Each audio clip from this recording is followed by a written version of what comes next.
And if you want to graduate by the end of that year, you needed to have completed your full course. Richie, 2 weeks after kupata mtoto, nilikuwa nimerudi shule. No way. Yes. Wow. 2 weeks. You remember I refused to defer, right? Yes. Nikasema nang'ana mpaka dakika ya mwisho. 2 weeks after kupata mumbus, I was back in school doing my projects. Okay.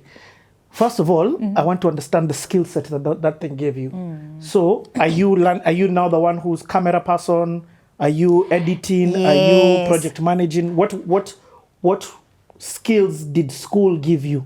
Because I'm sure you'll apply them later on in life. Oh, yes. Oh, 100%. So, in film and TV production, there were 3 main courses. There were 3 main, not courses, because the course is the film and TV. Modules. Yes. There was sound, there was editing, and there was camera, right? There were those 3. So you needed to pick at least one to specialize in. I picked editing, not because I liked it.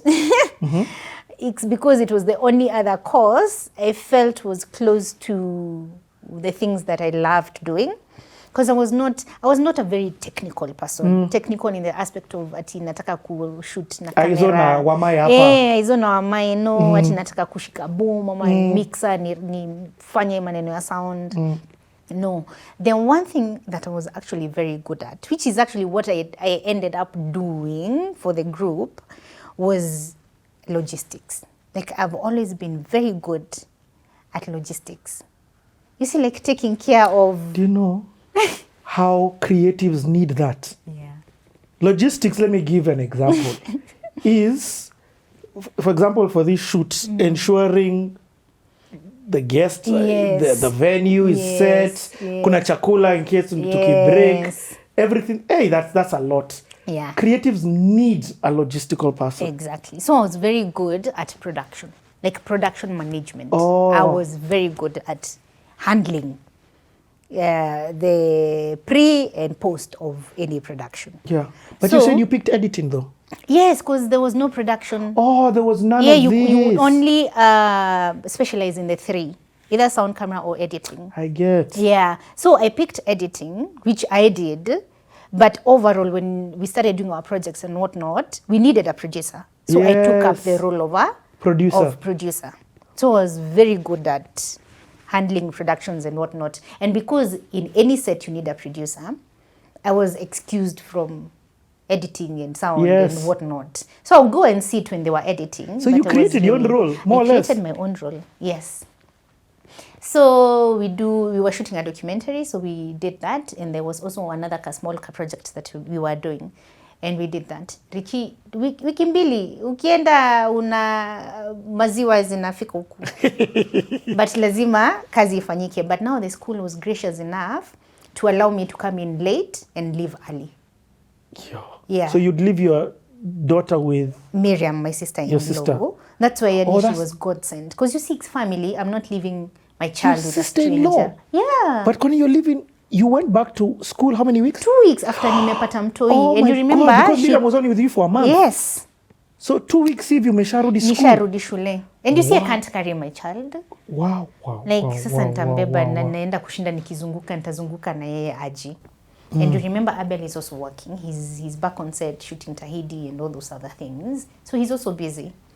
So I remember I would go to school at 11. Nilikuwa naingia 11. Alafu by 3 naanza kurudi home. So that is how I used to survive.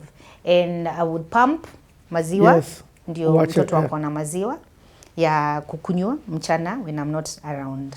And that is how I survived until nikamaliza shule. But then by March we are done.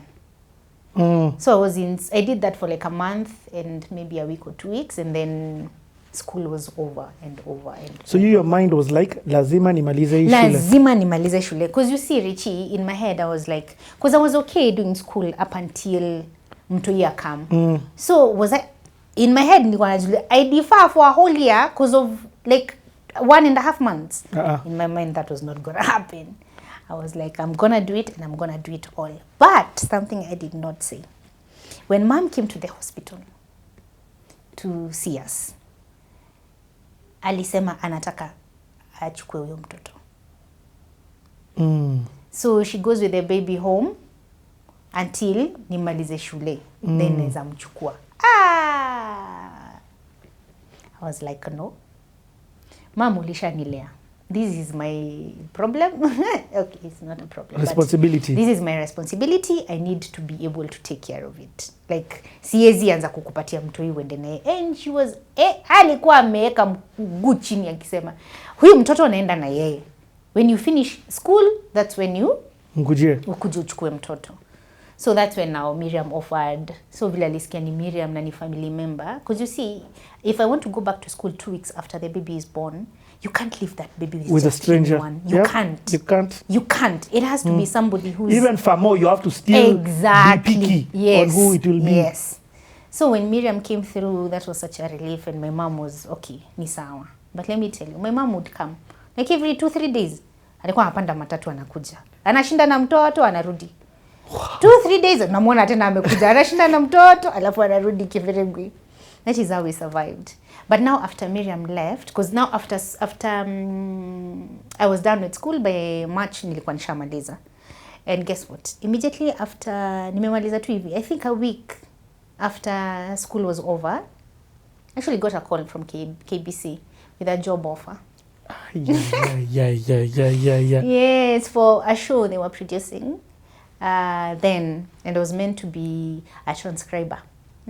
Yes, kuandika. Exactly. Kuandika, transcribing means kuandika vile. Nini nasema. Yes. And it was meant to be a transcriber. Subtitles. Yes. CC. Yes. Hebu gonga CC kwa YouTube sasa ione. Yeah. But Richie nilienda hiyo kazi for 2 weeks. Then I was like, you know what? I think this time I need to be home. Okay. Mumbus. Wacha tu niende home nile mtoto. Like, and Abel was very, alisema babe, because I was struggling, you know. Mom guilt. You were feeling mom the guilt. And then the fact that bado ni kadogo tuna breastfeed, na bado na need kwenda job, nifanye job siku mzima, like it was too much of a hassle. So, by the Abel alisema, imagine you don't need to do this job.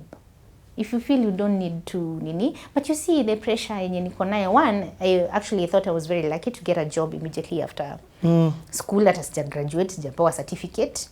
2, I wanted to ease this burden. The financial burden. Yeah, the financial burden. Isikuwe tu ni yeye tu anafanya kila kitu kwa hii nyumba.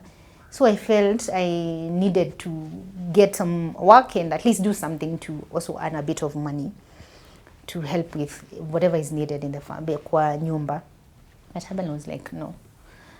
Richie, after that, I actually went back home. Nilienda tu nika quit 2 weeks into the job. And went back home.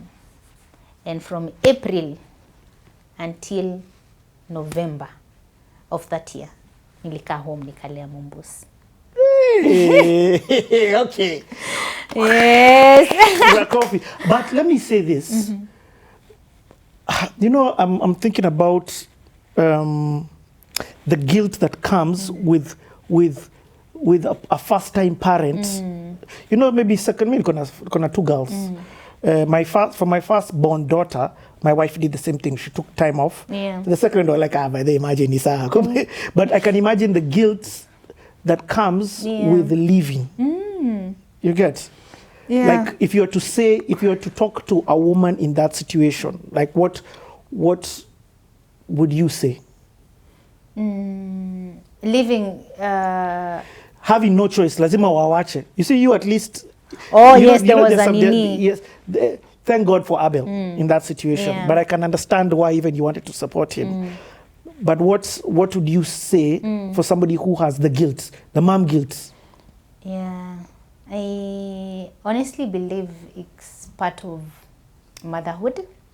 I don't think there's any mom out there who's never experienced a bit of mom guilt. But at the end of the day, we need to do what we need to do for the betterment of these children. Because everything that I am doing, I don't think I would, as a mom, any mom would choose to just go do other things in place of kulea mtoto. I don't think any good mother or any mom anaweza enda kufanya hivyo. So at the end of the day, by the way, you gotta do what you gotta do for your child. Mom guilt or not. I love it. Yeah, because at the end, I don't think there's a mother who can say they've never experienced a bit of mom guilt at some point. Man, Judy, thank you so much for sharing that. Okay, tuna change batteries. Tunarudi, the story continues. So we're going to take it from the beginning of? From now November, because now from November, because hapa tu tunalea, there's nothing much that's happening there. But nimesema from April to November, because from November something happened. Kuna kastori. Yes. We'll be back in November. Wacha to change cars, change batteries. We'll be back. We'll be back.